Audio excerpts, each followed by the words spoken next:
Hello everybody, I'm Mr. Smith. I'm the headmaster here at Dover Sherborne, and I want to welcome you to our TV media class where students have the opportunity to ask questions of the headmaster and just to talk about school-wide issues and things that are of concern or students are curious about. And we got a couple new panel members today, so why don't we go around and introduce ourselves. I'm Jennifer O'Sullivan, and I'm a senior. I'm Nora Raftery, and I'm also a senior. All right, it's great to be with both of you, and I know that you have put together a series of questions for me, and the first one has to do, and I think Jennifer will have you sort of address this, has to do with the schedule change in terms of sports and after-school jobs and all that. So what's the thought process around this question?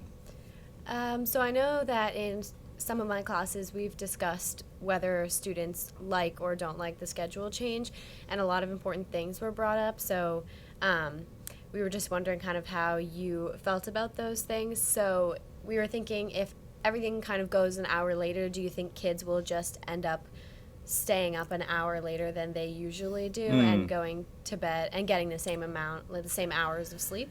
Yeah. So obviously the schedule change is a big change for everybody, for teachers, for students, for parents, for families. The research shows that adolescents need certain amount of sleep, and from past studies that we've had, it's clear that our students don't get enough sleep as expected by the national health organizations and pediatric associations. So it's something that has been looked at a couple different times. And last April, the superintendent and the school board voted to change the start times to an 8:35 start time for next year. And obviously that has a ripple effect and big changes on a lot of different things that happen. And so some of it certainly is a change, which can be difficult, can be hard for anybody, not just students, but adults as well. And what we think will be beneficial will be the fact that we'll have hopefully an opportunity for students to sleep in and get a little more rest. In terms of whether or not students will just stay up later, for some students perhaps, but one of the reasons why we moved to this time frame is we brought in some sleep experts, and one in fact is a community member, Dr. Seisler, who some of you may know, his children. And he said the biorhythms of teenagers really start to alter at about 11 p.m. So at about 11 p.m., that's when things start to kind of shut down. And under our current system of getting up at 7:40, or not getting up, but getting to school at 7:40, figuring an hour, maybe an hour and a half for some people, maybe for some students 35 minutes. Just changing that time around has the potential effect of improving sleep over time. So maybe you get 20 to 30 minutes a day more, and it doesn't really seem like a lot, but there's a compound effect of that 30 minutes over 5 days, and then that 30 minutes over 5 days, and 5 days over 3 weeks, and a month, and so on. So we didn't do it haphazardly. We actually did it with research in mind and brought in experts. So we'll have to test that out to see if that's really going to be the case. I'm sure, Jennifer, that there will be some students who will stay up later knowing that they can get up later in the morning, and they'll have to make those adjustments. So that's certainly possible. In terms of the affecting after-school sports and clubs and jobs, we have had task force and committee meetings going on since last April. In fact, I've got one today where people from across the district meet and we talk about these things. And I've been in contact with the athletic director, Emily Sullivan, and prior to that, last year's interim athletic director, of looking at how will this impact sports. We are going to be putting in something called the flex block at the end of the day, and that flex block is going to enable us to do a whole series of things with extra help, checking in with teachers, getting some work done, guidance appointments, assemblies, advisory. But the other thing it's also going to do is it's also going to allow us to dismiss students on some of our longer road trips so that we can still start our games at the same time. So practices, yes, will start a little bit later. Practices will start at about 3:45. Now they're starting around 3:15. A couple programs don't start till 3:30 because we have coaches who are outside of the teacher position. So it is going to be a little bit later, but not as late as you would think. So we're trying to modify that. There would still be some extra help time after school. There would still be some club time after school, and then sports could start at 3:45. with an expectation that people would be off the fields and off the courts by 5:45. So we're thinking that that time frame is not going to alter a lot. It's going to be a little bit different because we're also sensitive to the fact that we want to make sure that kids are eating dinner at a normal time and a regular time, that families can have that opportunity maybe 2-3 times a week to actually have family dinner, which I wholeheartedly support and think is so important for just family connection, right? And we all have busy lives, and I myself have children, and always try to set time aside at least 2 or 3 times a week to have a dinner. Couldn't do it every night because people doing different things, but we definitely try to do that. So in terms of after school jobs, we do know that this is going to impact some of our students as well, and we're hoping that the employers can make some adjustments where school would get out at 3:10. You could obviously leave at 3:10 and maybe start work at 3:30, or if you had to stop at home, maybe start work at 4. So that definitely is going to be an impact, and we're going to do a full study of this to see the impact of it.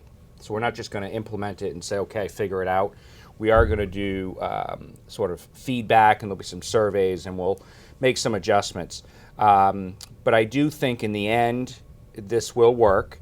I don't see a drop in our sport participation, to be honest, because we've seen other schools in the TVL that have also done it, Ashland, Medway. In a couple of years, Holliston is working on it. Hopkinton is going to be addressing it. In a couple of years, Westwood has said they're going to address it. So in a few years, this may actually be the norm. It's just right now we're one of the first schools to do it, so it feels a little uncomfortable and a little unknown. But I do think that the benefit we're hoping is healthier kids who, aren't sleep deprived. You will always have some times where maybe you have more work on a given night and you do stay up later. Okay, I do that as an adult now, where I've got some more work to do, and then other nights I can catch up. But we're hoping that the overall cumulative effect will be really positive. In terms of informing the student body of this change, we presented to the school committee. We also put out a document of frequently asked questions and a copy of the schedule. We're going to be meeting with student groups in classes, probably wellness classes, to talk about what the schedule change is going to look like. And then we're also going to have some parent coffees so that parents can be informed of what's going to happen. Acknowledging change is hard, but we do think that this has several opportunities for us, some real positives, and we think in the end this will be a really positive change. Okay. So, Nora, I know that homework-free weekends, comes about from time to time. So, in terms of the thought process there, what are students looking for? I think some students are saying once a month. I don't know if that's aggressive or not, but I just think when students get them, it's so much more helpful, and kids on weekends are always can just make plans and not have to worry about doing their homework and stuff. So yeah. I feel it just relieves a lot of stress. Yeah, no doubt, and that one of the reasons why we implemented that was for that reason, to give you a break, and we think the Thanksgiving one works really well because it is a chance for, if you have siblings away at school or aunts or uncles, or you are traveling during the Thanksgiving break, it does hopefully give you a little bit of a reprieve. We do technically kind of have one right after our mid-year exams, yet I'm sure with some of your full-year courses, there's still work that continues on. So it doesn't totally stop. You probably get a break in some of your classes, or if a semester class is ending, you get a break there. But I know, and I've actually heard, some AP courses are still continuing through, and you still have to continue doing that.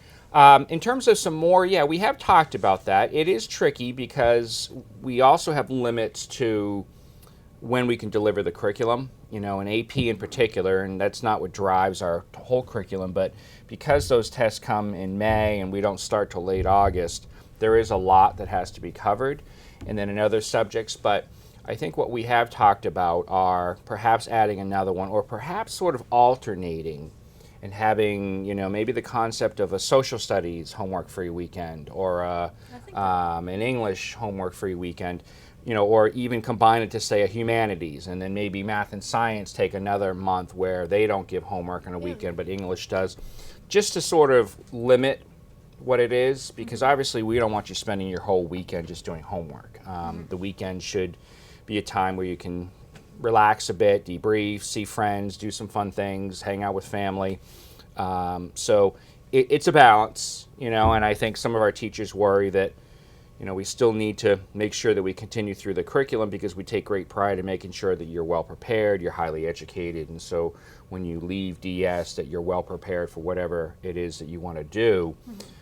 We're also looking at, the value of homework, the purpose of homework. That hasn't stopped. We're still continuing to examine that. I think some of our teachers have been very reflective in terms of that and have made some adjustments, and I think in some other places, there's still some more work to do. So I don't have a definitive to say, oh, yes, we're definitely going to do that, but I can tell you that we do talk about it, and we've talked about a different number of opportunities, some of which might be maybe we take certain subjects and say, no homework. That's a good idea. And we've also tried to do some more project-based learning as opposed to some of the traditional assessments too, so certainly a work in progress.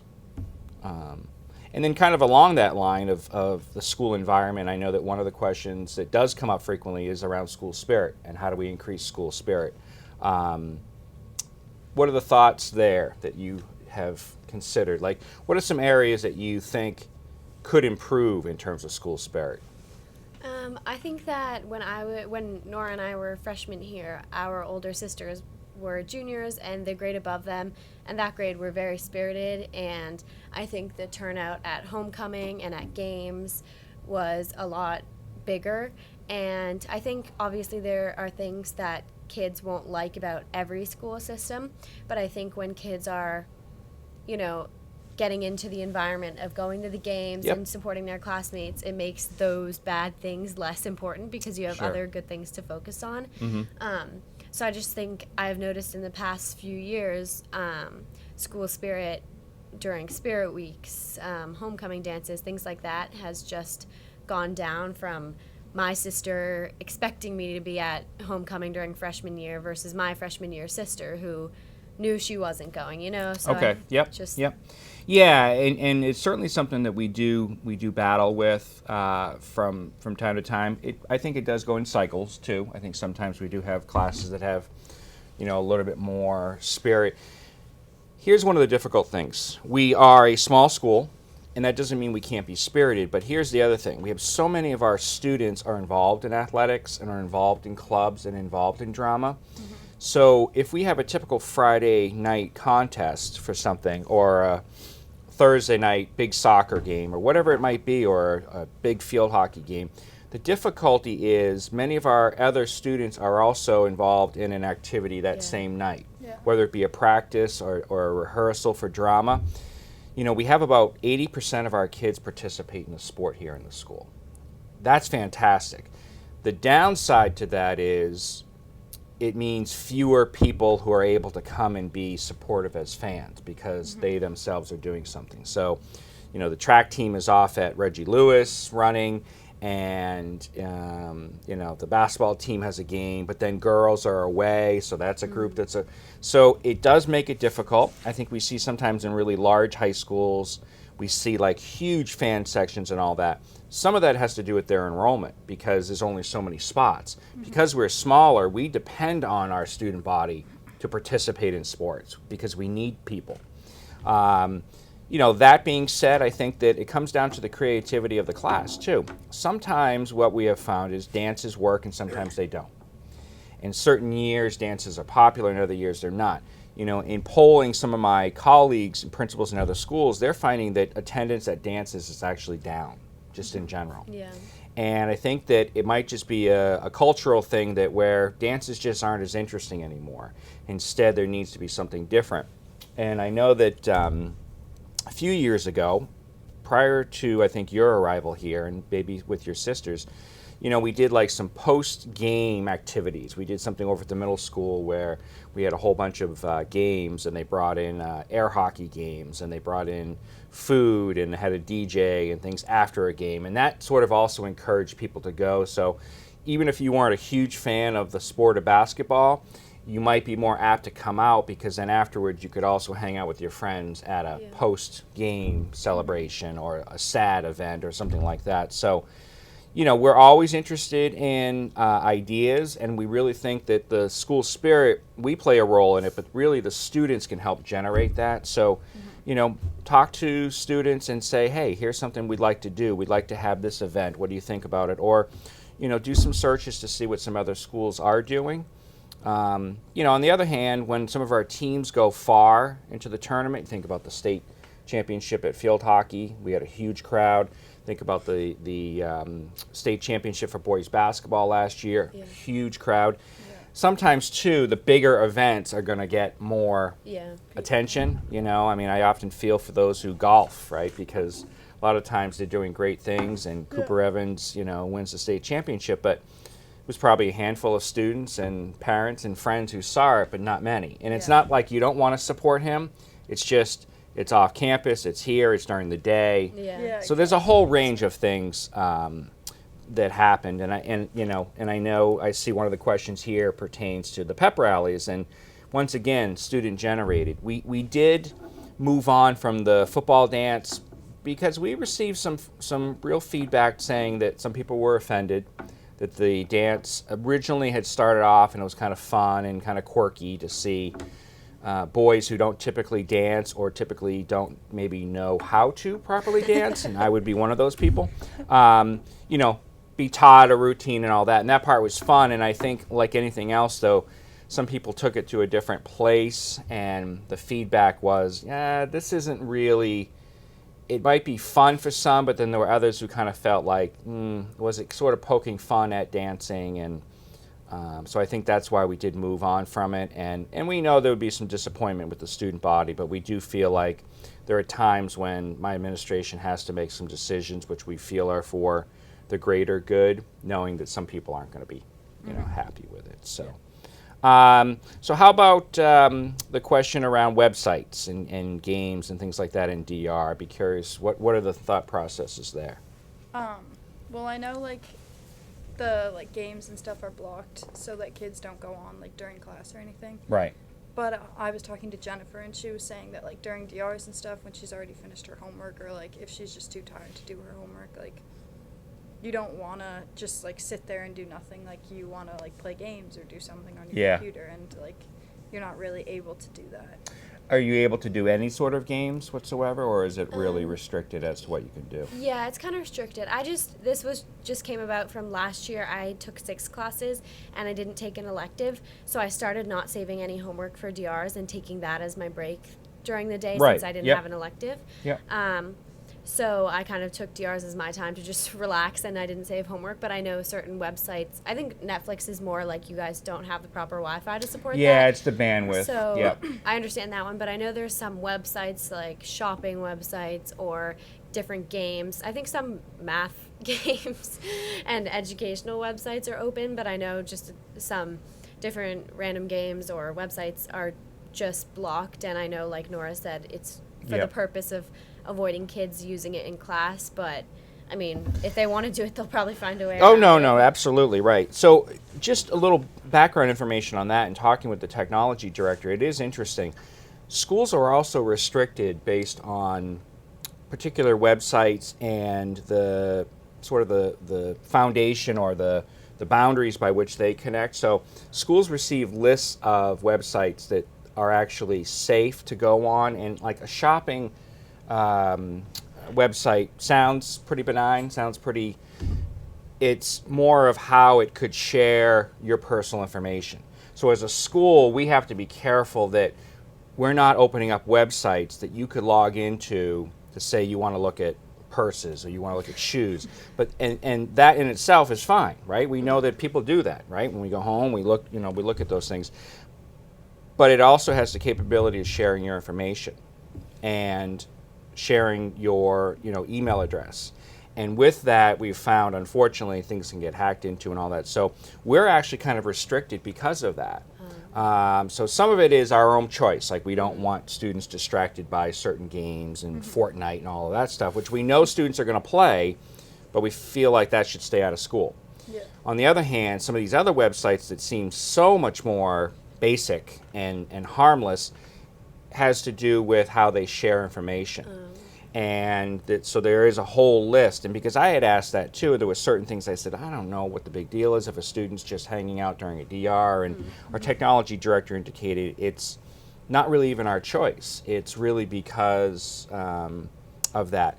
Interesting enough that you bring this up, our technology director is going to be meeting with our school council, student council very soon. And I would highly recommend, if you know people who are on that student council, to bring that up and ask him to explain that. He can explain it even better, but I do think that that wouldn't necessarily solve the dilemma, but it would at least make a little more sense that we're not just blocking it to say, oh, we don't want you doing this. Yeah, because I had no Some of idea. it is restricted because of the fact that we're a school and because there are certain websites that have to abide by certain rules. You know, that being said, there are other things that will change, and you'll find out when you go off to college. You'll be able to stream Netflix and all of that, as my kids do in their dorm rooms and all of that, and that does change. And I know it's a balance, I think, with a high school, that we want to give you that freedom and that independence, but yet we also have to have some controls, and we know ultimately we're not going to please some people. We know that.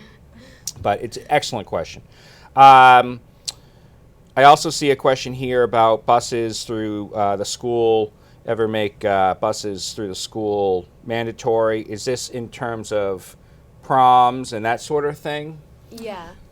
We were just thinking, I know that at the beginning of this year, student council representatives posted in our Facebook, the Class of 2020 Facebook group chat, saying that there was likely going to be a change this year to having the transportation to prom be through school-sponsored buses. And I know the feedback based on the comments and what people were saying was not received very well, but some people were saying that it was going to go through either way. So I wasn't sure if it was like an executive choice, or if you would have a vote or a poll on that. Sure. Yeah, it's very interesting, and it's a rumor that should really be dispelled, because if the student body wanted to do that and there was real interest in doing that, we would certainly make that available. So what I have said is, each year to the advisors and to the student leaders, if you in fact want buses, we can provide buses. Because on the one hand, here's what I hear from my side. There is drama involved with the limos, the buses, and that sort of thing. And sometimes, unfortunately, it gets uncomfortable for some people. And we don't want that to happen. That being said, there are other scenarios where people don't have any issues, okay? Some of the limo setups are fine and work smoothly, and others there's some drama and there's fallout and there's some problems. My take on that has been, we do make it mandatory for the seniors for the boat cruise, just because we need to ensure we get you all onto that boat, and I think seniors understand that. Yeah. The prom, my take is, I really want this to be an initiative that's coming from our student body. So am I going to force it? No, I'm not. We've got some parents in the community that really want it to happen, and we've got some other parents who do not want it to happen. So it's really split. Yeah. And my take on it, and I'm not avoiding it, is until the student body is really adamant about doing this, it'll be an option, meaning that if we had a number of students, 30, who just said, I don't want to deal with the drama of figuring out who's going to be in what limo, we would provide a coach bus, and it would be low cost. It would probably cost each student about $20. They could ride it. And they could that way go with their friends and right? But at this point, we are not going to make that mandatory. As long as I'm headmaster, we're not going to make that mandatory, just because I do understand the tradition. I do understand sort of the excitement of planning that and thinking ahead to that. And if I also feel like I'm not going to punish all because some groups are having difficulty getting along or figuring things out. And in reality, that is life too. Sometimes things aren't going to go quite that way, and you have to figure these things out. So sometimes dealing with a little adversity can be tough. I mean, it's not life or death with the limos. It can be difficult and can be socially excluding, and I don't like that. But I also feel like, but then there are other options. You know, there might be another group of limos, or a group of kids might just say, hey, we're just going to go and, you know, we're going to go with an Uber or whatever. Yeah. You know, nowadays we have other options. Or the school would always be willing to have the coach bus as an option. But please let your student body know that Yeah. we're not going to make that mandatory, Okay. because we respect your feedback and we think that it is your evening. We're there to facilitate, and there are certain rules and regulations, but we also feel like there's a large group of parents who also support the students in having that choice.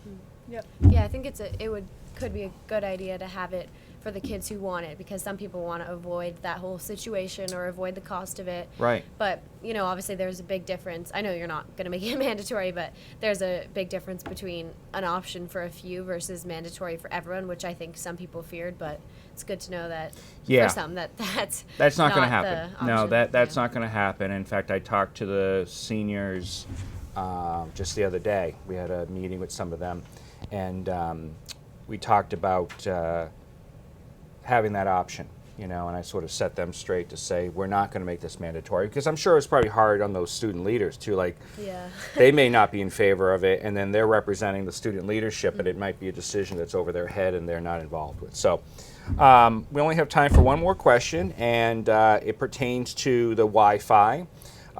It's very interesting. You know, I do hear this from students, and I think sometimes when our technology department tests out the system, it looks like things are working fine. I know that the library is a place that's a concern. Is that correct?